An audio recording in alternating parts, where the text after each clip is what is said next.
안녕하세요. 수입 디지털 물류 쉽다의 김희원입니다. 오늘 이 시간에는 FCL 컨테이너로 수입 운송을 했을 때 국내 컨테이너 내륙 운송료를 어떻게 하면 조금 더 절감을 할 수 있을지 편도 운송이라는 개념을 활용해 가지고 할 수 있는 방법에 대해서 한번 설명드리려고 합니다. 보통 해상 운송 이후에 국내 항구에 수입 통관이 완료되고 나서 컨테이너를 고객분들에서 요청하신 목적지까지 운송을 하게 되죠. 근데 특히나 부산이나 광양항에 수입 입항이 된 컨테이너를 서울이나 인천, 경기 지역에 운송을 할 때는 또 내륙 운송이 너무 길다 보니까 운송료가 굉장히 부담이 될 수밖에 없는 구조인데요. 예를 들어 부산이나 광양항에서 서울, 경기 지역까지 운송을 할 때 편도 운송이라는 개념을 활용을 해서 절감할 수 있는 방법에 대해서 한번 살펴보겠습니다. 자, 그럼 먼저 편도 운송이라는 게 어떤 개념인지 한번 말씀을 드릴게요. FCL 컨테이너 내륙 운송은 기본적으로는 왕복 운송료입니다. 예를 들어서 부산항에서 경기도 광주까지 운송을 한다고 하면 부산항에서 화물이 실려 있는 컨테이너를 반출해서 목적지까지 운송을 하게 되고, 그리고 그 컨테이너에 적입된 화물들을 다 양하한 다음에 다시 그 빈 컨테이너를 입항했던 항구에 반납을 하는 데까지가 운송이 이루어지는 구간입니다. 그래서 기본적인 컨테이너 내륙 운송료는 그 왕복 구간에 대한 왕복 운임이라고 표현을 하게 되고요. 다시 정리하면 첫 번째로 풀 컨테이너 운송이 일어나고, 두 번째로 그 공 컨테이너, 엠티 컨테이너를 항만에 다시 반납해야 되는 왕복 운송이라는 뜻입니다.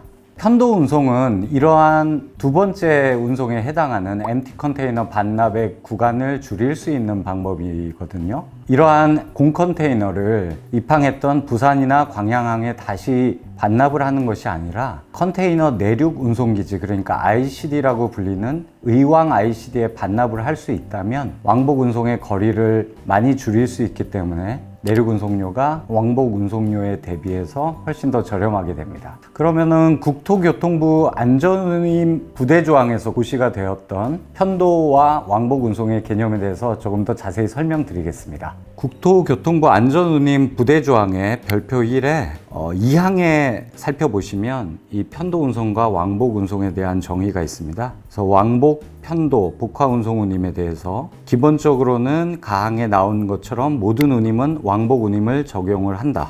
하지만 수도권 화주 공장, 그러니까 서울, 인천, 경기, 그리고 강원, 춘천, 홍천 지역이면 공 컨테이너의 반납이 의왕 ICD로 잡힌 경우 편도 운임을 적용한다고 되어 있습니다. 대부분의 선사가 부산이나 광양 등의 항만뿐 아니라 의왕 ICD에서 컨테이너 운영을 하고 있습니다. 만약에 선사에서 공 컨테이너의 반납을 의왕 ICD에 할 수 있게 컨펌을 해준다고 하면 실제로 편도 운송을 진행을 할 수가 있게 됩니다. 다만 이렇게 부산이나 광양에 입항했던 컨테이너를 의왕 ICD에 반납을 할 때는 소정의 반납료가 붙는데요. 그 반납료는 보통 40피트 기준으로 한 대당 약 8만 원에서 10만 원 정도의 추가적인 비용을 내야 하는 상황이 돼요. 실제 적용 사례를 만약에 들어보겠습니다. 만약에 부산 북항에서 경기 광주시까지 운송을 한다고 하면 내륙 운송료가 예를 들어 118,700원이라고 가정하겠습니다.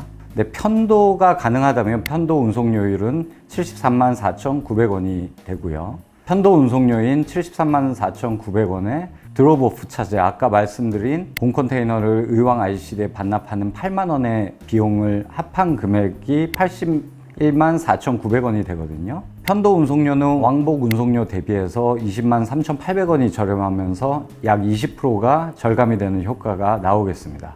결국 편도 내륙 운송료 더하기 공 컨테이너 반납료가 만약에 왕복 운송료보다 저렴하다면 실제로 편도 운송을 진행하는 것이 비용적인 효율을 가져올 수 있겠죠.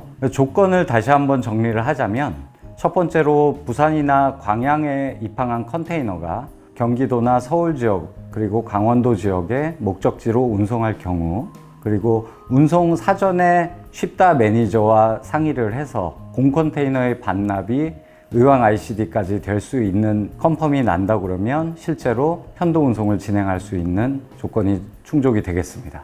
한 가지 유의하실 점이 항상 공 컨테이너를 의왕 ICD에 반납을 요청해서 컨펌이 나는 것은 아니거든요. 그건 어떤 이유 때문이냐면 선사에서도 의왕 ICD의 공 컨테이너 적치율이 너무나 높아지면 실제로는 받아줄 수 있는 환경이 되지 않기 때문에 컨펌이 안 되어서 편도 운송을 진행할 수 없는 상황이 되기도 합니다.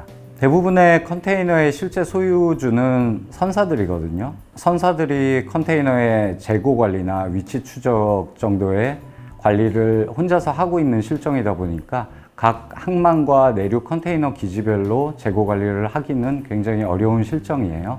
실제로 수출 수입 컨테이너의 재고가 항만 기지별로 불균형이 일어나면 이러한 상황을 해소하기에는 실질적으로 좀 어려움이 있기 때문에 항상 컨테이너 반납이 의왕 ICD에 가능하지 않는 단점이 있겠습니다. 오늘 이렇게 편도 운송을 활용한 국내 컨테이너 내륙 운송료를 절감하는 방법에 대해서 간단히 살펴봤고요. 다음 시간에는 일반적인 컨테이너에 얼마나 많은 무게의 화물을 실을 수 있는지에 대해서 살펴보도록 하겠습니다.